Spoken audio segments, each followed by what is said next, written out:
Good evening everybody, I am Mr. No1 and this is No1's News. Today's news, MILO YANOPOLOUS is suing Twitter.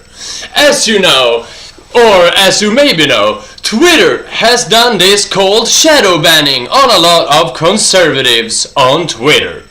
Now evidence has come out that MILO YANOPOLOUS is one of those that has been affected of this, and the evidence is absolute.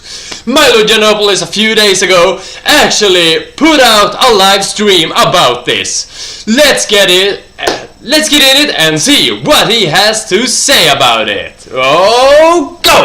Twitter.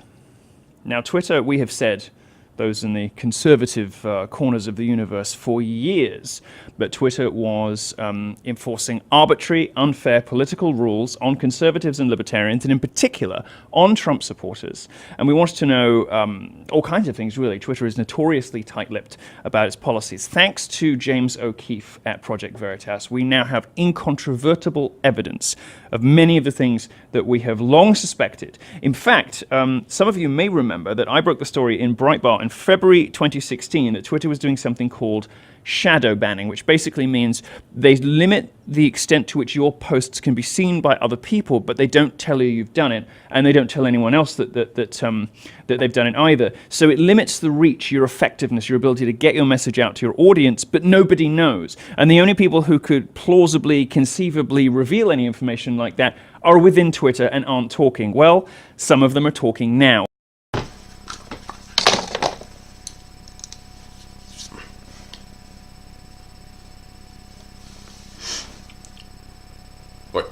What?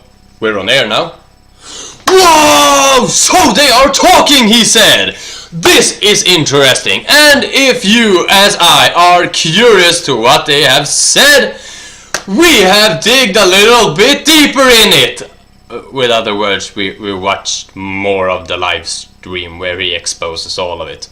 But this is very interesting. What could they have said? Who could have said something? And what will happen now? So, first of all, let's see who has been talking. This is a Project Veritas journalist pretending to be upset that they were receiving tweets from Mike Cernovich despite the fact that they had no interest in him, to which the Twitter employee Olinda Hassan replied, yeah, that's something we're working on. It's something we're working on. We're trying to get the shitty people to not show up. It's a product thing we're working on. Well, I broke the story, as I say, in 2016, and what I wrote at the time was rumors that Twitter has begun shadow banning politically inconvenient users are running rampant and have been confirmed by one current Twitter employee and one media company executive. So we knew this in February 2016. Of course, after reporting that a few months later, I was myself completely banned. And our story was backed up by a senior editor at a major digital publisher. So, now I guess you are as curious as we are to what did they say. Luckily enough, we got photo evidence of things that they have said and done. Let's take a look at them, shall we? Now, I have some exclusive footage provided to me this morning by James O'Keefe at Project Veritas, which has not been seen anywhere before, and it involves one of your favorite, possibly your favorite, conservative personality. We're going to run that footage. It's a couple of minutes long, and then we'll talk about what it shows afterwards. So here it is. You know that guy, that really shitty dude that goes after all the liberals, the gay guy? Milo? No, that's MILO. He's already banned. I would just be really weary that it could, infringe on First Amendment somehow. I think. So the thing is, we never banned the comments unless somebody starts really going after somebody in an abusive way, right? What was that guy's name? The guy who was banned at Berkeley. Sorry. Something Galapagos. Aren't there a lot of people? Pretty much anyone who goes there. Right? Pretty much. Some guy named Galapagos went after this actress. That's when I first started, I think. Her name was Leslie Jones. Okay. And he started calling her like a monkey and all that weird stuff. At that point, it's like, yeah, it's free speech, but it's also very abusive. Because he had like huge followers, and he like sent them all after her. He says, "Oh, go after her," and all that stuff. So we banned him because like you can't have free speech, but it doesn't mean you should like be going after one person and abusing them. But he gave a speech here in UC Berkeley. He was going to give a speech on UC Berkeley. MILO. YANOPOLOUS. Yeah. The funny thing about him, or not Hate speech. It's friggin' hate speech. Hate speech, but he's gay. From my understanding, he's gay. So everything, like you look at it, he's like everything. UC Berkeley is about. UC Berkeley is probably the most liberal campus in the United States. Mm-hmm.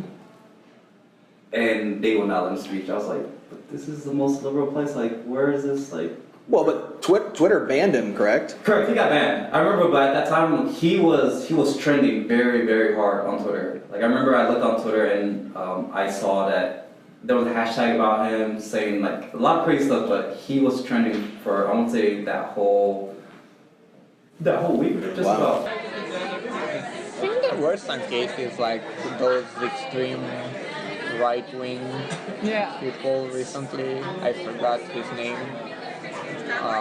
There's also that guy who got banned at the beginning of the year, I think. Well, that's it. Even Twitter's employees don't know what's happening. And what he meant that earlier, or in the last of the video, that they don't know what's happening, is that they got it all wrong. I will let him explain in just a moment what has happened. But as you can see, they now got exclusive footage of personnel and even high-positioned leaders of Twitter actually admitting, if you don't know, this could actually cost Twitter a lot. No matter if you like the conservatives or not, this is a huge deal. If MILO YANOPOLOUS and the rest of the staff that actually are suing Twitter actually wins this could cost Twitter, well, maybe even cause them to quit. Who knows how much this will actually affect them. So it is a huge deal no matter which side of this you are on. Let's see now what MILO actually referred to with what do they actually don't know. Even Twitter's own employees have no grasp whatsoever of the facts. I never called Leslie Jones a monkey. I never did anything even remotely like it. And everybody running Twitter knows it. It's a disgusting lie that was invented by the press. As you see, they don't have the slightest grasp of the facts. Maybe they don't care about the facts because the specific claims that they make are wrong, and the more generalized and more telling claims, well, they speak for themselves. I mean, the general reasons run totally and completely contrary to the fundamental principles of free speech. Richard Spencer, of course, who is an actual white nationalist and wants a white ethno-state in the USA, is still on the platform, and you can draw your own conclusions about that. And this, most importantly, the only reason I'm giving it this much airtime, is happening to you. It's happening to the people you like, the people you read, the people you watch. It's happening to everyone. And you know, this is not just political operatives and journalists who become too successful and too popular and too effective, so they have to be nuked from the platform. It's happening to ordinary citizens as well. It also happened to Roger Stone. Now, Roger Stone, my friend Roger, who's on the show on Monday, has announced that he's going to be suing Twitter. It's going to be an antitrust case. It's quite clear at this point that Twitter and technology companies in general, and this is why Tucker Carlson is telling you that the big threat to free expression, to liberty, and to civil rights isn't coming from the government at the moment, it's coming from big business and from Silicon Valley. He's absolutely right about that. Now we can only wait and see what will happen in this case. Sorry. To the next topic. I will actually, or we, the staff, that is me, myself, and I, no Irene. Anyway, we will be changing the topic, or basically the text on our videos, so it will be easier to sort them out and find the different types of videos that we have on this channel, since we have a lot of different topics, different types of videos, and so on. So that will be changed so you easier can find what is what. Also, I made a new channel, or a second channel rather, we have. The Swedish channel though. This will still be our main channel, but on the Swedish channel, hopefully we will start posting Swedish topics again, Swedish YouTubers, Swedish media, etc. But as I said, rest assured this will stay as our main channel. The other one will be a secondary channel.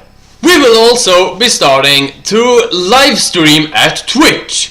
So we will be linking in this channel the link to Twitch, so you can see where our reporter, that is me, will be live streaming different types of games. At the moment, Diablo 3, though what I'm streaming is not as important as the fact that there we will talk about all different type of topics that you feel interested in. Hopefully I will remember to post every time that I am live streaming. I will post it here first, so you can see exactly when I am live. That was all the news for today, so take care now, don't forget to subscribe, and I'll see you later. Bye now.